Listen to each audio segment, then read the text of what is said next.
Hello everyone, Revan619 here.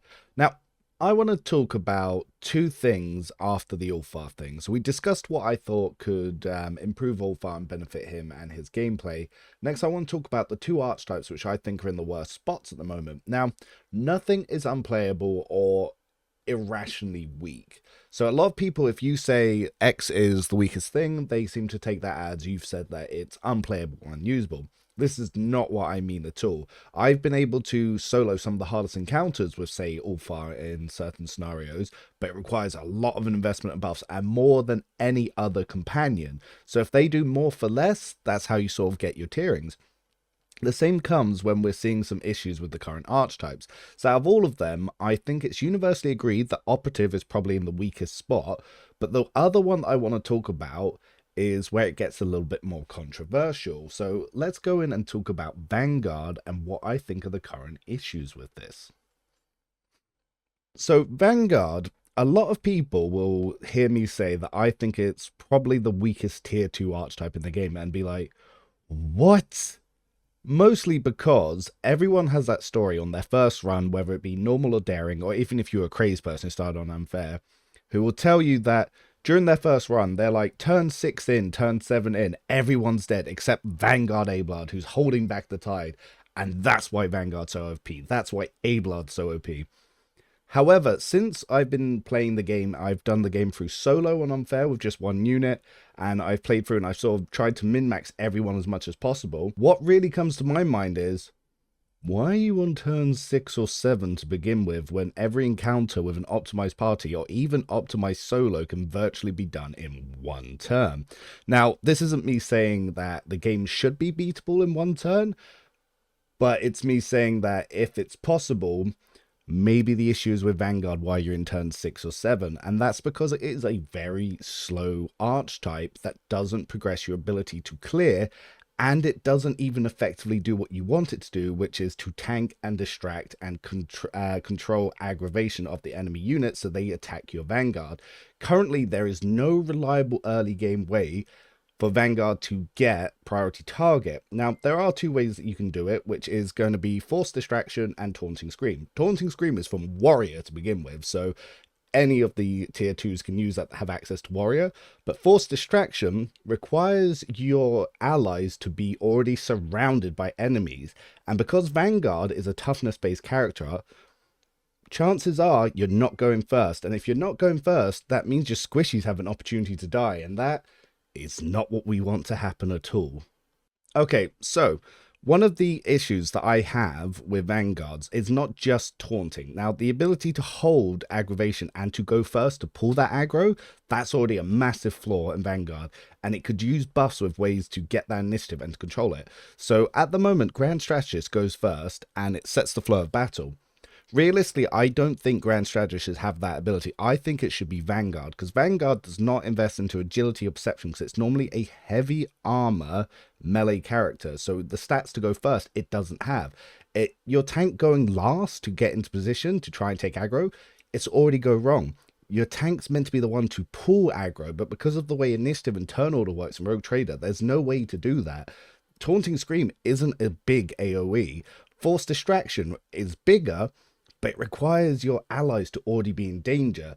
So a buff that could be made, if Forced Distraction could actually be centered on the Vanguard himself, that means he has a massive AoE taunt, and then he can use a more precise taunt from the warrior abilities from Taunting Scream, which would make it much more effective. It would also be better if he could go first as a way to set the flow of battle. So let's look at the abilities. Bulwark. Until the start of the next turn, the Vanguard gains deflection against ranged attacks equal to the number of stacks of Unyielding Beacon. So you gain 1 stack of Unyielding Beacon when you're attacked. So to get the full 15, you need to have been hit 15 times. That's already a bit bad as it is. However, in late game, deflection drops off because it's just base damage reduction. If you're taking 500 damage and you're only lowering that by 15, that's not actually that much. Armor gets more important late game, where it's less important early game. We look at the next one, which is defensive stance. This is the one that everyone loves. Basically, you go into a parry stance, and whenever the Vanguard parries an enemy attack, they immediately make an attack of opportunity. The -20 makes this worse than any of the 3 parrying options, which is Auto Striking Power Sword, Fencing Boots, and Enforcer's Light Boot. When the main ability of your class is overshadowed by items that you get in Act 3 and 4, that's not very good. It's nice to have early, but it drops off quite quickly. Wall of Retreat, the Vanguard and their allies in a 3-cell radius around them gain 3 number of unyielding beacon stacks, temporary wounds. All affected targets suffer 50% less damage from the next attack. This effect lasts till the start of Vanguard's next turn. 50% less damage on 1 hit is nice, but it's only 1 hit. And again, it doesn't force enemies to target the Vanguard. So it's a very, very small radius as well. You've then got Provocation. The Vanguard forces enemies in their melee range to immediately attack the Vanguard. All of the Vanguard's allies who are wielding melee weapons and adjacent to the enemy make an attack of opportunity against the enemy. The enemy suffers fellowship bonus more damage. This is virtually useless. You need your Vanguard up front, and you need all your melee companions up front, and you need them to be surrounding the enemy for this to do anything. There is literally one scenario in the game where that's good, and that's the Forceful Gene Stealer encounter.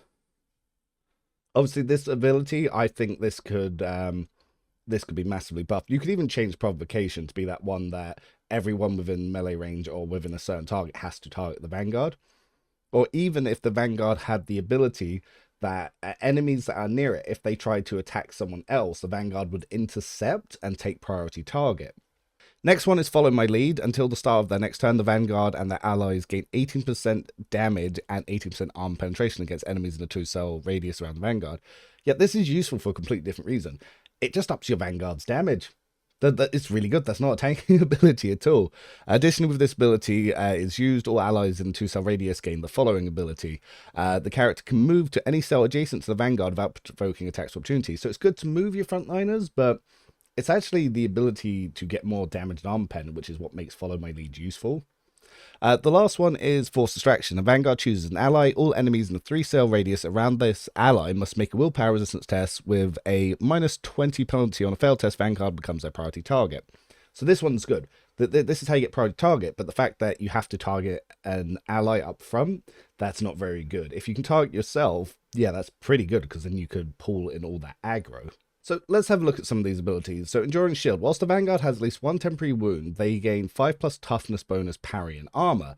So that seems quite good. If you've got 10 toughness, you're getting 15 extra parry and armor. So that's not too bad. However, if we look down at Arc Militant, at Dependable, the Arc Militant gains 5+ stacks of versatility % bonus armor. So you can build it. It takes 10 stacks of versatilities to get to the same, but with Reckless Rush you can boost that quite a bit, and you start with 2 anyway, so you can build up through Dependable more armor pretty quicker, and you don't need to have temporary HP. Now, temporary HP can stack in a Vanguard, so chances are you are going to have it, which is why Vanguard's actually very good with a Death World, because you just get a bonus 20 to armor and dodge, but Forge Worlds can eventually overtake that with more toughness. So the other talents in here, you've got Formidable Distraction. All allies in 2-cell radius around the Vanguard suffer Fellowship bonus to penalty to dodge against attacks except the Vanguard. So Fellowship, you're not really going to be using that on the Vanguard itself, so it's not very good. So you've got Remnant Beacon. Each stack of Unyielded Beacon addition increases armor and parry by 1%. So that's not too bad, but you have to build up stacks of Unyielding Beacon. So that means you need to be attacked 15 times for that to be usable. Resilient Beacon's pretty good. Critical hit still 15 plus 2 times toughness, bonus % less damage to the Vanguard, so that keeps you alive. Selfless Resilience. All allies affected by any of the Vanguard's ability gain 2 times the Vanguard's fellowship bonus armor. Not very useful. Taunting Defense. The Vanguard gains 5 plus 2 times toughness bonus parry against enemies considered the Vanguard priority targets. That's very good for defensive stance, but it's not very useful in other scenarios.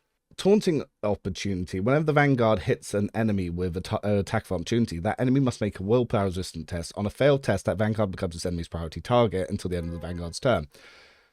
This should just be whenever it attacks, because the thing is, there is an Exemplar talent that does that, but by the time you get to Exemplar, that's level 36, this is Act 4, defense is no longer worthwhile, because you're one-turning. Vanguard doesn't have ways to increase its attack. It has its normal attack, and then its parrying attacks.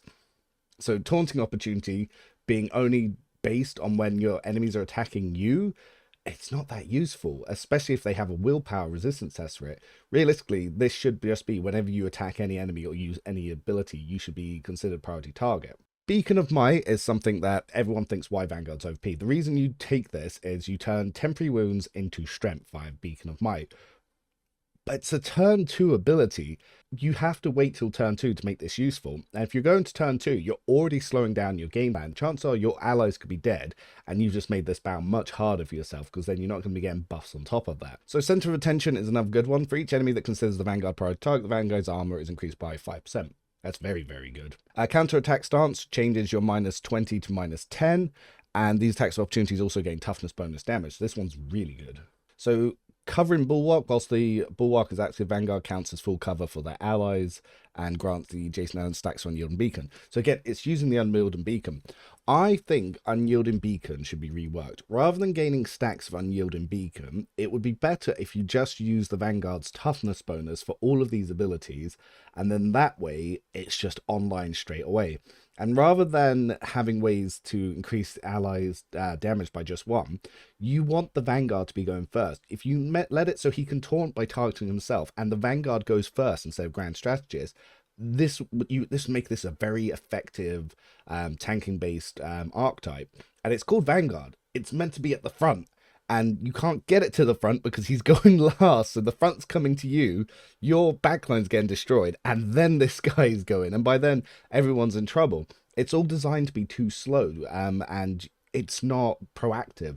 These are the sort of buffs we need. So realistically, I would like to see some of the things change, like taunting opportunity to be from whenever an attack is made, rather than to attack of opportunity.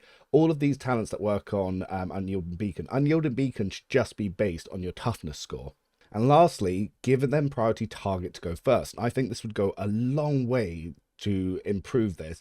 And even Beacon of Might, I think that, yes, that is a really strong ability. And combine that with Malplanning Shroud, that's also very strong.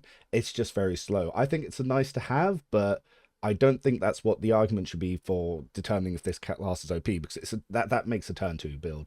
I think it's good that you can survive and do it. I would much rather see Beacon of Might work by every bit of temporary HP that you give to allies, you get strength bonus, or every enemy that considers you priority target. Give more ways to make you priority target and then boost your damage on that based on Beacon of Might, rather than turning HP to strength on turn 2. But I'm not going to push that too hard. We don't want Vanguard to be the be-all and end-all. But these are my sort of thoughts on where we are with Vanguard. Let me know what you think, because obviously it's not just based on my opinion, because yes, I've min-maxed my own, but I've got my own narrow view and my narrow experience. So it'd be useful to hear what other people think, so if the developers do eventually come across this, they can see more than just my input, but also what you're saying in the comments. Tomorrow I'm probably going to look at operatives, so this one is going to be a similar style video. But yeah, that's all I've got for now. See you all around, and I hope this has been thought-provoking.